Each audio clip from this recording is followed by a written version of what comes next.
देखिए, सबसे पहले तो मैं ये कहूँगी कि हमारी नज़र में मनीष सिसोदिया जी शिक्षा मंत्री थे, मनीष सिसोदिया जी शिक्षा मंत्री हैं और मनीष सिसोदिया जी ही शिक्षा मंत्री रहेंगे।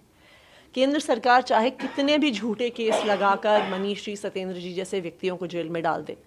लेकिन जो उनका प्रयास है कि दिल्ली वालों के काम को रोका जाए, उस प्रयास को हम कभी सफल नहीं होने देंगे। इस दफ्तर में हम आते रहे और जहाँ भी मनीष सिसोदिया की तस्वीरें, जो भी उनसे जुड़ी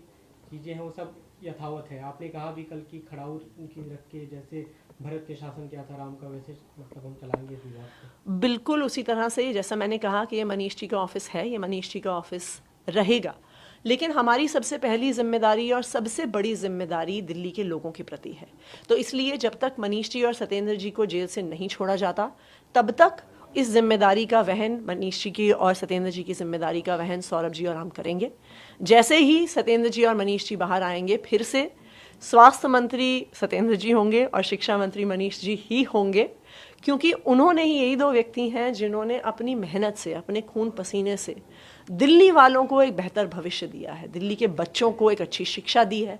मोहल्ला क्लिनिक का पूरा मॉडल दिया है, और मुझे लगता है कि पूरी दिल्ली और पूरा देश उनको फिर से शिक्षा मंत्री और स्वास्थ्य मंत्री ही देखना चाहेगा। स्वास्थ्य शिक्षा के अलावा जो महत्वपूर्ण विभाग आपके पास है, PWD है और ऊर्जा है, और ऐसे समय में ये विभाग आपको मिले, गर्मियाँ शुरू होने वाली है, एक तरह से बिजली को लेकर बड़ी चुनौती होती है सरकार की, PWD विभाग है, G20 को लेकर तैयारियां चल रही हैं, कैसे काम किए जाएंगे सर? देखिए, हमारी सबसे बड़ी जिम्मेदारी दिल्ली के लोगों के प्रति है, और मैं अपने आप को लकी मानती हूँ कि मनीष जी और सत्येंद्र जी की गाइडेंस में, उनकी मेंटरशिप में मुझे काम करने का मौका मिला है। तो चाहे PWD हो, चाहे पावर हो, चाहे एजुकेशन हो, जो हमें प्रेरणा मनीष जी और सत्येंद्र जी से मिली है और अरविंद केजरीवाल जी की गाइडेंस में, बिल्कुल दिल्ली वालों के सारे काम होंगे, पहले से और बेहतर होंगे, और बीजेपी को हम मुंह तोड़ जवाब देंगे जो सोचते हैं कि हमारे मंत्रियों को, हमारे नेताओं को जेल में डाल के वो दिल्ली वालों के काम रोक देंगे। एलजी से लगातार एक तरह से टेंशन का माहौल रहता है, लेकिन कल शपथ के बाद हमने एक खुशनुमा तस्वीर देखी, आप लोग एलजी से मिले मुस्कुराते हुए, तो क्या जो अब तक खींचातानी रही, आपको लगता है कि उसे ठीक किया जा सकेगा, काम हो सकेगा? देखिए, मैं तो एलजी साहब से ही हाथ जोड़ के निवेदन करूंगी कि हम दिल्ली वालों के हित में काम करना चाहते हैं, वो भी दिल्ली के एलजी हैं, दिल्ली के गार्डियन हैं, तो अगर मिलकर काम होगा तो दिल्ली वालों के हित में काम होगा, अगर लड़ाई झगड़ा होगा तो दिल्ली वालों का ही नुकसान होगा। तो इसलिए उनकी भी और हमारी भी ये जिम्मेदारी है कि दिल्ली वालों के हित में हम काम करते रहें। मनीष सिसोदिया की आज 2 बजे पेशी, ईडी ने अब उनको गिरफ्तार कर लिया है और आज बेल पे सुनवाई हुई है। देखिए, भारतीय जनता पार्टी की केंद्र सरकार चाहे जितने झूठे केस लगा ले, ये ज़रूर हो सकता है कि सत्य की विजय को समय लगता है, लेकिन आखिरकार विजय सत्य की ही होती है। 1 साल से CBI और ED इस केस को इन्वेस्टिगेट कर रही है। उन्होंने कहा कि हज़ारों करोड़ का घोटाला हो गया। भाई, हज़ारों करोड़ का घोटाला होता है, 1 रुपया तो मिलता।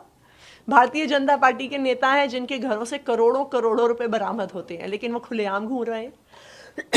दूसरी तरफ मनीष जी हैं, उनके घर में रेड हो गई, ऑफिस में रेड हो गई, लॉकर में रेड हो गई, पैतृक गांव में रेड हो गई, लेकिन 1 रुपया भी भ्रष्टाचार का कहीं से नहीं निकला है।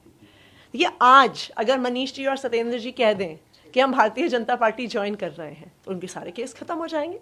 जिस तरह से हेमंत बिस्वा शर्मा के भ्रष्टाचार पे बुकलेट निकाली करती थी भारतीय जनता पार्टी, शुभेंदु अधिकारी के शारदा स्कैम पे 2-2 चुनाव भारतीय जनता पार्टी ने पश्चिम बंगाल में लड़ लिए, लेकिन वो भारतीय जनता पार्टी में शामिल हो गए तो भारतीय जनता पार्टी की वॉशिंग मशीन में धुल गए।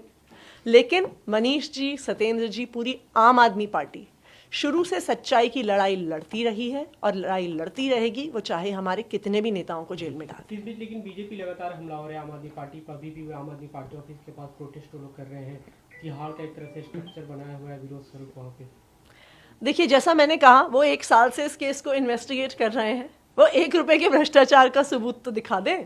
हज़ारों करोड़ के घोटाले की बात करते हैं, घर में 15 घंटे तक रेड हुई, ऑफिस में घंटों घंटों रेड हुई, पैतृक गांव में चले गए, कुछ तो मिलता,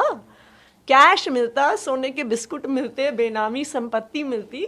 कुछ भी नहीं मिला है CBI और ED को। लेकिन क्योंकि सत्ता उनके हाथ में है, वो जेल में रख सकते हैं, बिल्कुल रख सकते हैं। पहले CBI को कुछ नहीं मिला, वहां से बेल मिलने वाली थी तो ED ने अरेस्ट कर लिया, लेकिन आखिरकार